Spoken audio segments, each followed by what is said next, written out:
अब मैं आता हूँ अधीर जी आपके पास। इस बीच आज बहुत भारी संख्या में दर्शक हमारे साथ जुड़े हैं। इस टाइम करीब 750 दर्शक लाइव देख रहे हैं, तो बहुत बहुत धन्यवाद आपका। इसके अलावा कुछ मैं नाम ले सकता हूँ, लाहिरू हितेश हैं, संजय हैं, एक इंडिया के नाम से है, प्रदीप हैं, इसके अलावा STVR लाइट है, बहुत कई बार कोड नेम भी आके लिखते हैं, राकेश हैं, राकेश बडेरा हैं, बहुत सारे लोग हैं। मैं सबके नाम नहीं ले पाऊंगा, लेकिन आप जुड़ते रहिए हमारे साथ, क्योंकि और साथ में कभी कभी बीच में आप कुछ हमें आर्थिक सहायता भी देते हैं, तो नीचे सुपर स्टिकर का मार्क दिया हुआ है, उसके द्वारा आप हमको कुछ आर्थिक सहायता भी दे सकते हैं। तो बहुत बहुत शुक्रिया आप सबका हमारे साथ जुड़ने का इस सार्थक बहस में। अधीर जी, मैं आपके पास आता हूँ। आपने विद्वानों की बात सुनी, और जो हो रहा है वो अचंभित तो नहीं करता है, लेकिन मुझे एक उम्मीद थी कि शायद एक बुलावा उनको आ सकता है शिष्टाचार के नाते, क्योंकि भले वो कांग्रेस के अध्यक्ष ना हो, भले वो नेता ना हो, भले वो नेता तो है खैर, भले मंत्री ना हो, संतरी ना हो, प्रधानमंत्री ना हो, कुछ भी ना हो, लेकिन उसके बावजूद भी एक ओवरऑल जनता एक पद देती है किसी व्यक्ति को, तो जनता के द्वारा दिया गया पद है, जनता के द्वारा दी गई पावर है। और उसी को ध्यान में रखते हुए, जैसे कि मैंने शुरुआती टिप्पणी में कहा था कि जो वाइब्रेंट डेमोक्रेसीज होती हैं उसके अंदर हमेशा शेडो कैबिनेट और शेडो प्राइम मिनिस्टर का मान होता है। तो शायद अमेरिका की वाइब्रेंट डेमोक्रेसी है, वो उनको एक शेडो प्राइम मिनिस्टर के रूप में देखती है कि आज नहीं तो कल शायद वो कभी उस पर गद्दी के ऊपर आसीन भी होंगे। आप इस पूरे परिदृश्य को किस रूप में देखते हैं अधीर साहब? अनम्यूट कर लीजिए। जी धन्यवाद दिनेश जी। जैसा आपने कहा कि हमें तो ये घटना अचंभित नहीं करती, हाँ, लेकिन उन लोगों को अचंभित जरूर करती है जो पिछले 15 दिनों में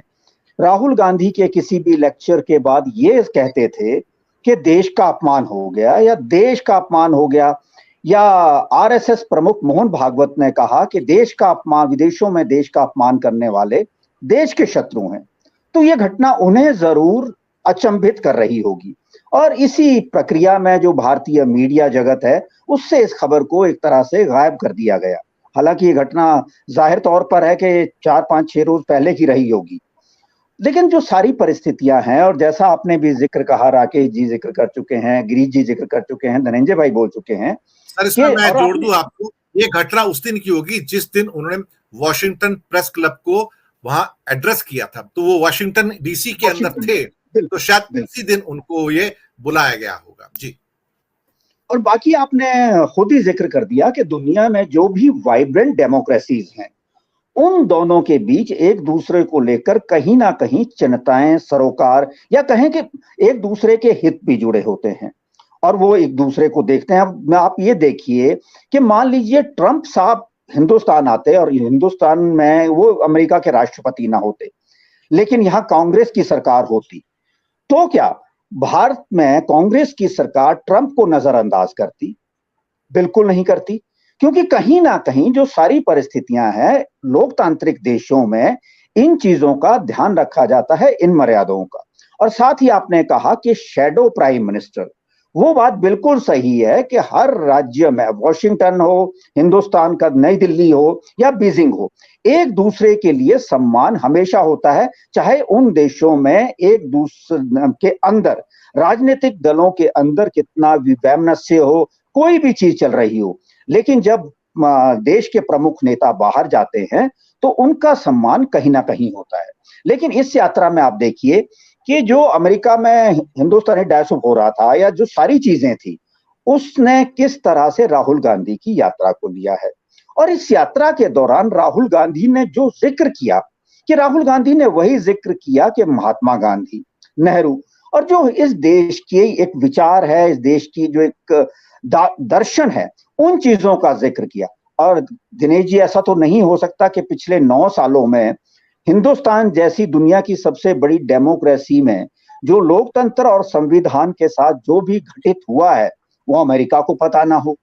तो कहीं ना कहीं तो अमेरिका भी इस दिशा में देख रहा है कि भारत जैसे लोकतांत्रिक देश का मजबूत रहना जरूरी है। और इस लोकतांत्रिक देश में कौन सी विचारधारा या कौन लोग कहीं ना कहीं इस विचार को जिंदा रखने की कोशिश कर सकते हैं, तो उनका सम्मान भी अमेरिका कर सकता है और बाकी दूसरे देश भी करेंगे ही। तो ये जो सारी परिस्थितियां थी कि जो ये राहुल गांधी की यात्रा थी, इस यात्रा में अगर ये अध्याय जुड़ा है और जिसे भारतीय मीडिया से अलग न छुपाया इस देश के नागरिकों से, तो कहीं ना कहीं पूरे तौर पर अगर आप इस यात्रा को देखें, अगर ये अपना व्हाइट हाउस वाला अध्याय ना भी जुड़ता, तो कहीं ना कहीं जो राहुल गांधी की एक वहां से जो सारी चीजें आई, आपने भी अपने अतिथि यहाँ पर बुलाए, बाकी दूसरे चैनलों पर भी बैठे,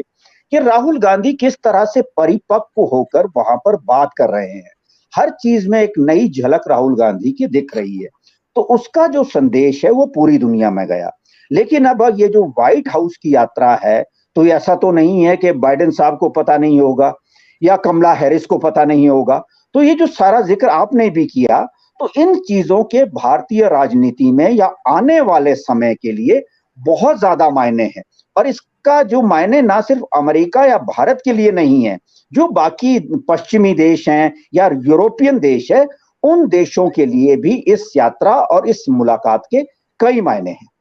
जी। दूसरी